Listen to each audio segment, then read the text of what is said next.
राजा ने कहा कि तुम्हारे लिए यही अच्छा होगा कि चोर जल्दी पकड़ा जाए, क्योंकि अगर यह बात किसी को पता चल गई कि महल में चोरी हो गई है तो हमारी जनता हम पर विश्वास कैसे कर पाएगी। राजा के महल से राजा की तलवार को चोरी कर लिया गया था। यह साथी चोर इसके बारे में पता लगाने के लिए राजा ने बहुत सारी योजनाएं बनाई थीं, जिसके बारे में सेनापति को बता दिया गया था। सेनापति भी इस बारे में पूरा विचार कर रहे थे कि चोर जल्द से जल्द पकड़ा जाए।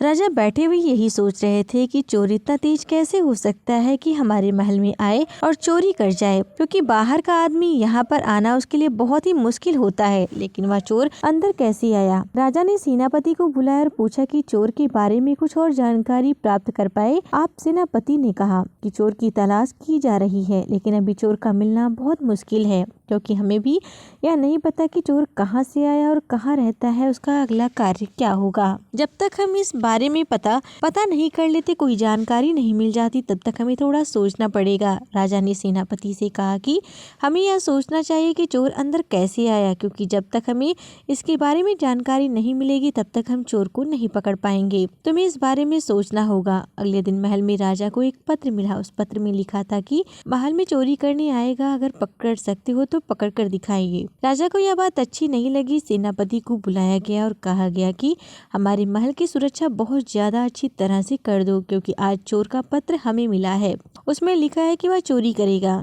सेनापति ने कहा कि अगर ऐसा होता है तो चोर को बहुत जल्द पकड़ लिया जाएगा। चोर की तलाश में पूरा दिन सेनापति महल में ही घूमते रहे, लेकिन उन्हें चोर कहीं नजर नहीं आ रहे थे। शाम भी हो गई, लेकिन कुछ भी चोरी नहीं हो पाया। सेनापति ने राजा से कहा कि लगता है हमें डराने के लिए यह पत्र भेजा है और हम पूरे दिन यहाँ पर बैठे हुए, लेकिन हमें अभी तक चोर नहीं मिला। जब सुबह हुई तो राजा को यही लगा कि शायद पत्र हमें डराने के लिए भेजा है, लेकिन जैसे ही राजा तैयार होने लगे तो उन्होंने देखा कि उसका ताज नहीं मिल रहा है। तभी उन्होंने दूसरा पत्र मिला। चोर ने कहा कि आपका ताज मेरे पास है। राजा का ताज चोरी कर लिया गया और राजा को इस बारे में कोई खबर नहीं मिली, यहाँ तक कि सेनापति को इस बारे में कोई जानकारी नहीं थी। जब सेनापति को बुलाया गया और पूछा गया कि चोर हमारे महल में आए, तुम्हें बिल्कुल भी पता नहीं लगा, वह हमारा ताज ले गए और अब हम क्या कर पाएंगे, क्योंकि हमें चोर मिल ही नहीं रहा। जनता को हम क्या बताएंगे। आज हमारा ताज चोरी हुआ, कल हमारी तलवार चोरी हुई। सेनापति को कुछ भी समझ नहीं आ रहा, क्योंकि वह भी नहीं जानते कि चोर अंदर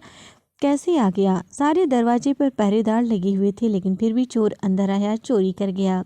राजा को इस बात से महल से बाहर नहीं जाने देना चाहिए, क्योंकि जनता को इस बारे में अगर खबर लगी तो जनता इस बारे में जानकर राजा पर हंसने लगेगी। वह हमारी सुरक्षा क्या करेंगे जब तक उनकी ही सुरक्षा सही तरीके से नहीं की जा रही है। राजा को चोर से संपर्क करने के लिए कोई साधन नहीं मिल रहा था, लेकिन राजा यह सोच रहे थे कि हमें चोर से मिलना ही पड़ेगा। तभी ऐलान करवाया गया कि कोई भी चोर जो कि किसी को परेशान कर रहा है वह दरबार में हाजिर हो जाए। उसे पकड़ा नहीं जाएगा, बल्कि इनाम दिया जाएगा।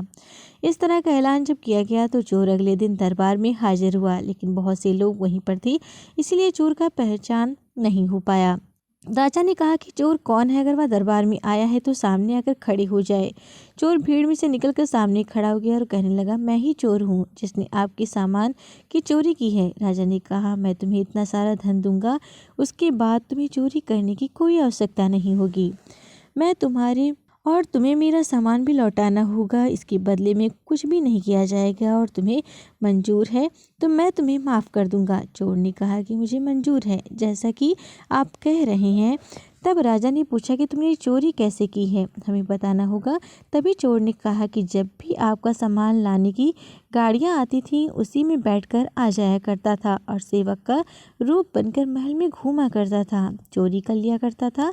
जब राजा को यह बात पता चली तो वह सपने में भी सोच नहीं सकते थे कि उनकी सामान की गाड़ियों में कोई चोर अंदर आ सकता है। चोर को माफ़ कर दिया गया, उसे बहुत सारा धन दे दिया गया और इस तरह चोर धन को लेकर चला गया और फिर उसने कभी चोरी नहीं की। राजा और चोर की ये कहानी आपको जरूर पसंद आई होगी। दोस्तों, ऐसे ही और रोमांचित कहानियाँ सुनने के लिए हमारी कमेंट बॉक्स में कमेंट करना बिल्कुल भी ना भूलें।